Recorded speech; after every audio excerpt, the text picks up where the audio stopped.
बिस्मिल्लाहिर्रहमानिर्रहीम, अस्सलाम वालेकुम। इससे पहली वीडियो में बात कर चुके हैं कि सुप्रीम कोर्ट का जो ऑर्डर है उसके बाद जो काजी फैसल साहब की एक्सटेंशन का प्लान तो बढ़ गया है, लेकिन मैं अब आपको बताऊंगा 108 मिनट की समाअत में क्या हुआ और उसके अहम नुकात आपके सामने रखूंगा और आपको ये भी बताता चलूँ कि हुकूमत को इस वक्त जो है वो पागलपन के दौरे पड़ रहे हैं और वो पता नहीं कौन कौन सी बीमारियों में जो दौरे पड़ते हैं वो दौरे इनको पड़ रहे हैं और चकरा गए हैं। हुकूमत जो है चकरा गई है क्योंकि हुकूमत का पूरा प्लान बढ़ गया है। जो ये अगले 10 साल का प्लान करके बैठे थे, अगले 10 साल का भी नहीं, अगले 30-40 साल का प्लान करके बैठे थे कि जुडिशल रिफॉर्म्स के नाम पे अदलिया पर शबखून मारा जाएगा, हाई कोर्ट के 100 जजेस को फारिग किया जाएगा, काजी फाइज ईसा साहब और नून लीग मिल के अपने जजेस लगाएंगे और ऐसे जजेस लगाएंगे जो 20-20 साल हाई कोर्ट्स में रहेंगे और फिर 10-10 साल उनमें से कुछ जज 8-10 साल सुप्रीम कोर्ट रहेंगे। तो ये सारा इनका प्लान था और अगले इन्होंने कहा 20-30 साल का हम जो है वो पूरा मंसूबा बनाते हैं। तो वो इनका सारा प्लान बढ़ गया, इनको समझ नहीं आ रही। अब जो है ना वो खसियानी बिल्ली खंबा नोचे, वही इनकी सूरत हाल है और सर पीट रहे हैं, पागल हुए पड़े हैं और इनको समझ नहीं आ रही कि जाएं तो जाएं कहाँ, करें तो करें क्या। और साथ ही कह रहे हैं कि क्योंकि इनको नज़र आ रहा है कि काजी साहब के भी हाथ से मामला जो है वो निकल रहे हैं। और दूसरी बात यह है कि एमक्यूएम का भी प्लान बढ़ गया है। एमक्यूएम ने एक ड्रामा किया था, एक फनकारी की थी, उनका मैंडेट जाली है, सबको पता है, पूरे पाकिस्तान को पता है, कराची वालों को बखूबी पता है कि वोट उन्होंने डाला किसको, निकला किसको। एमक्यूएम एक ड्रामा करके आई थी कि जनाब हम इसलिए जा रहे हैं, शहबाज शरीफ के साथ हम लेट रहे हैं इक़्तिदार के बिस्तर पर कि हम न कराची वालों के लिए आईनी तरमीम करवाएंगे। अब आईनी तरमीम तो हो ही नहीं सकती, अब तो नून लीग के पास वोट ही नहीं है वो कि आईनी तरमीम हो। ये सब ड्रामा एक एक एक्सपोज हो रहा है, एक एक नंगा हो रहा है, एक एक गंदा हो रहा है। उधर एमक्यूएम को अब पीपल्स पार्टी की गोद में बिठाया जा रहा है सिंध में, यहाँ वो शहबाज शरीफ के इक़्तिदार के बिस्तर पर लेटे हुए हैं शहबाज शरीफ के साथ, और वो बेचारे अपनी मर्ज़ी से नहीं लेटे, उनको लिटाया गया है। जो उनके मालकान उन्होंने लिटाया है वो अपनी मर्ज़ी से तो बेड से उतर भी नहीं सकते, इस हद तक वो बेचारे मजबूर हैं जो एमक्यूएम वाले हैं। देखें, आम नुकात हैं कि पहले तो शुरू में एतराज़ किया हुकूमत ने कि जी आइनी नुकात जो आइन की शिकों की तशरीह का मामला है और प्रैक्टिस एंड प्रोसीजर आने के बाद, जो एक्ट आने के बाद अब ये 5 रुकनी बेंच को सुनना चाहिए। उन्होंने कहा जी हम अभी इसको सुन रहे हैं कि अपील एडमिट भी करनी है या नहीं करनी, काबिल समाअत भी करार देनी है नहीं करनी, अगर हम लीव ग्रांट करेंगे तो फिर हम इस मामले को देख लेंगे। तो शुरू में एतराज़ जो है वो मुस्तरद कर दिया गया कि लार्जर बेंच ही इस मामले को सुनेगा, कि ये कहा गया कि ये मामला भी जो स्टे वाला है, फैसला मुअत्तल करने वाला है, ये भी लार्जर बेंच के सामने ही रखा जाए, लेकिन जजेस ने ये बात नहीं मानी।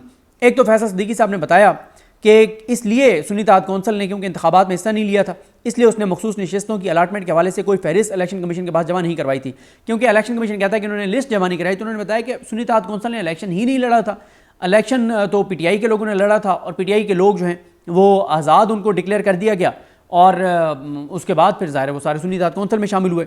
और लेकिन अब एक डेवलपमेंट हो गई है जिसके बारे में आगे तरमीन साहब ने भी निशानदेही की और उस पर मैंने एक वीडियो भी की थी जिसमें मैंने कहा था कि काजी फाइज ईसा साहब ने बदनीयती के साथ जो केस नहीं लगाया वो उल्टा पड़ गया उनके ऊपर, क्योंकि एक ऐसी डेवलपमेंट हो गई जिससे आज ये केस बहुत कमज़ोर हो चुका था ऑलरेडी। उसके बाद पूछा गया मंसूर अली शाह साहब की जानिब से कि क्या सुन्नी इत्तेहाद कौंसिल एक रजिस्टर्ड सियासी जमात है और इसके इंतखाबी निशान भी है, तो बताया गया जी बिल्कुल ऐसी है। और फिर बताया गया कि तहरीक इंसाफ के जिनको आज़ाद अरकान कहा गया वही इसमें सुन्नी इत्तेहाद कौंसिल में शामिल हुए। फैसल सिद्दीकी साहब का कहना था कि सुन्नी इत्तेहाद कौंसिल के 82 अरकान हैं, ये पीटीआई से वाबस्ता हैं जो अपने इंतखाबी निशान पर इलेक्शन नहीं लड़ सके थे। जस्टिस ज़फ़र मिर्ज़ा साहब ने पूछा कि क्या पीटीआई अभी भी एक लिस्टेड पार्टी है, पोलिटिकल पार्टीज़ की लिस्ट में है, तो बताया गया जी बिल्कुल पोलिटिकल पार्टीज़ की लिस्ट में है। जस्टिस सैयद मंसूर अली शाह का कहना था कि ये मुतनासिब नुमाइंदगी और इलेक्टोरल मैंडेट का मामला है, क्या ज़्यादा मखसूस नशिस्तें भी ले सकते हैं या उतनी ही लेंगे जिसने जितनी सीटें जीती हैं उसके तनासुब से। अगर किसी ने 10 सीटें ली हैं तो उसको कितनी सीटें मिलेंगी और क्या अपनी नुमाइंदगी से ज़्यादा वो सीटें ले सकते हैं। जस्टिस अतर मिल्ला का कहना था कि सारा आइन लोगों के हकूक़ से मुतल्लिक है, इंतखाबात में किसी सियासी जमात की जो तादाद होगी उसी के हिसाब से उसको मखसूस नशिस्तें मिलेंगी। अब आप ये ऑब्जर्वेशन सुनते जाएँ तो आपको अंदाज़ा होगा कि फैसला तो उन्होंने कर ही दिया है। जस्टिस सैयद मंसूर अली शाह का कहना था कि अगर पाकिस्तान मुस्लिम लीग नून की 83 नशिस्तें हैं तो उनको कितनी मखसूस नशिस्तें मिलनी चाहिए। एक पार्टी ने जितने वोट लिए हैं उसकी उतनी नशिस्तें उसको मुख्तस हो जाती हैं कि अब इसकी क्योंकि कौमी असम्बली में इतनी नशिस्तें हैं तो इसको इतनी मिलेंगी, ये तयशुदा होता है। जस्टिस अतर मिल्ला का कहना था कि जिसने 85 नशिस्तें हासिल की हैं उसका हक 85 तक ही महदूद रहेगा, उससे ज़्यादा का नहीं।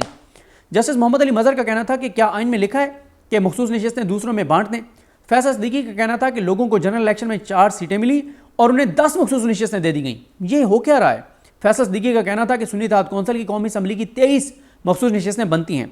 जस्टिस सैयद मंसूर अली शाह का कहना था कि अवामी मैंडेट की सारी स्टोरी है, सारा मामला अवामी मैंडेट का है जिसका हमने तहफ़्फ़ुज़ करना है। जस्टिस सैयद मंसूर अली शाह का कहना था कि मुतनासिब नुमाइंदगी के बाद जो नशिस्तें बच जाएंगी क्या वो दोबारा सियासी जमातों में बांटी जाएंगी?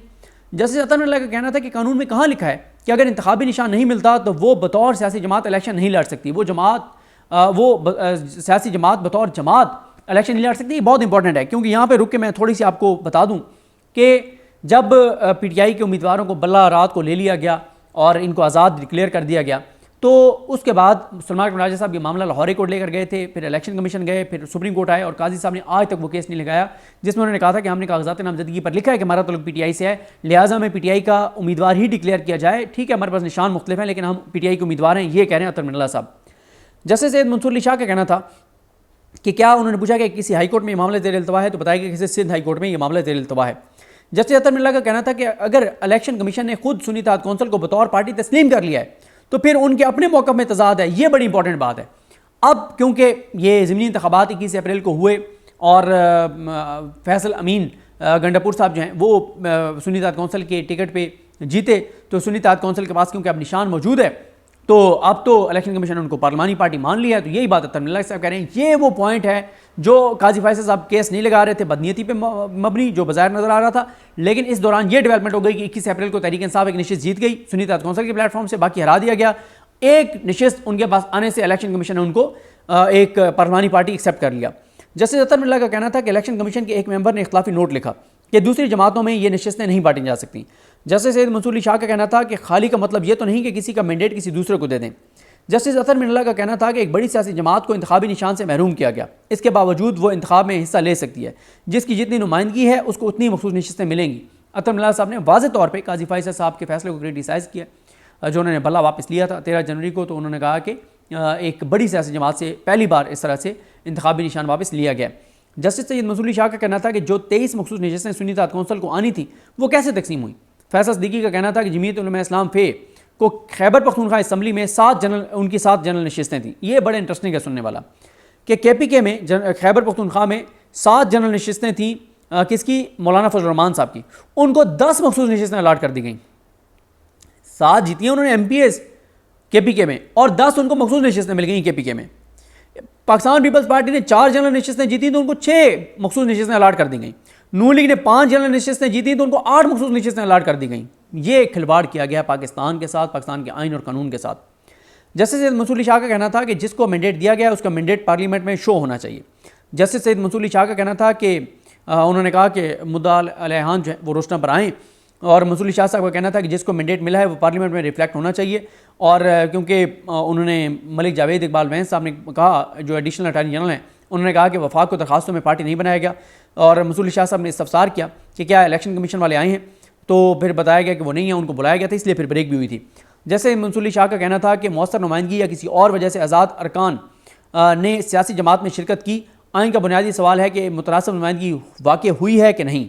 ईवान में असल अवाम का मैंडेट अक्कासी नहीं कर रहा। ये बहुत अहम ऑब्जर्वेशन है कि मौजूदा जो असम्बली है उसके अंदर अवाम का जो मैंडेट है उसकी अक्कासी नहीं हो रही। वो नज़र नहीं आ रहा कि अवाम ने जिसको वोट दिए हैं उसकी अक्कासी नहीं हो रही। ये मंसूर अली शाह साहब का कहना था।